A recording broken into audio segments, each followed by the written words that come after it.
As-tu déjà vu un combattant lancer un coup qui semble ne demander aucun effort, et pourtant son adversaire tombe comme s'il avait été frappé par la foudre? Ce n'est pas la puissance de ses muscles qui a causé le chaos, c'était le timing.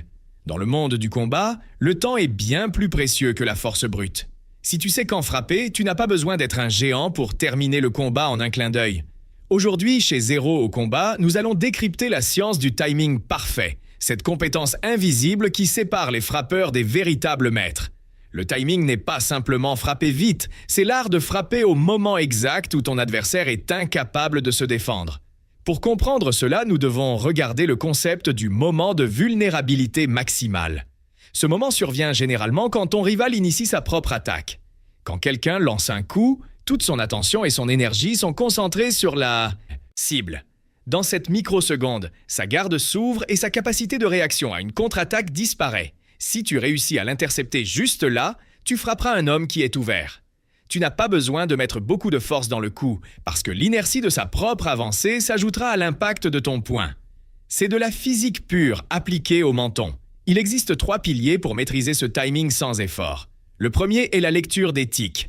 Avant de lancer un coup, presque tous les combattants ont une petite habitude inconsciente. Un clignement des yeux, un léger recul de l'épaule ou un changement dans la respiration. Si tu apprends à détecter ces signaux, tu peux prédire l'avenir. Tu ne réagis pas au coup quand il est déjà en l'air, tu réagis à l'intention de ton rival. Cela te donne un avantage d'une demi-seconde, ce qui sur le ring est une éternité. Le timing parfait est en réalité une anticipation magistrale. Le deuxième pilier, est le rythme et sa rupture. Les combats établissent généralement un tempo, un 1-2, 1-2 de mouvement et de jab. La plupart des combattants se sentent à l'aise sur ce rythme. Le maître du timing est celui qui sait briser cette cadence. Si tu danses au rythme de ton adversaire, tu es à sa merci. Mais si tu changes soudainement de vitesse, si tu fais une pause d'une demi-seconde quand il s'attend à un coup puis que tu déclenches, tu le prendras avec la garde mentale baissée. Le timing est le silence entre les notes qui rend la musique efficace. Le troisième pilier est la géométrie de la rencontre. Le timing le plus létal est celui qui se produit à un angle que le rival n'attend pas. Il ne s'agit pas seulement de quand frapper, mais d'être à l'endroit où son coup rate d'1 centimètre pendant que le tien fait mouche. Cela s'obtient par de petits déplacements latéraux. En sortant de sa ligne d'attaque juste au moment où il s'engage dans son coup, tu le laisses flotter dans les airs. Dans cet état de déséquilibre, n'importe quelle touche précise sur la mâchoire ou le foie éteindra son système nerveux immédiatement.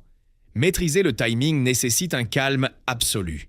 Si tu es tendu ou effrayé, ta perception du temps se distord et tu arriveras toujours en retard. La véritable puissance sans force naît d'un esprit froid qui observe le chaos et trouve la seconde exacte pour intervenir. Quand tu cesses de poursuivre le chaos et que tu commences à poursuivre le moment, c'est là que tu deviens vraiment dangereux. Chez Zéro au combat, nous voulons que tu cesses de compter sur la chance et que tu commences à compter sur ton intelligence tactique. Si cette analyse sur le pouvoir du timing t'a servi à élever ton niveau de jeu, mets un like de précision à cette vidéo et abonne-toi pour continuer à dominer l'art du combat. Nous aimerions te lire. Quel est pour toi le combattant qui a le meilleur timing de l'histoire? Laisse-nous ton avis dans les commentaires. Et pour la prochaine vidéo, qu'aimerais-tu que nous détaillions? Nous pensons à un tutoriel sur comment entraîner tes yeux à prédire n'importe quelle attaque. Ou peut-être quelque chose de plus physique comme 5 exercices pour améliorer ta vitesse de réaction à partir de 0. On se voit au prochain entraînement.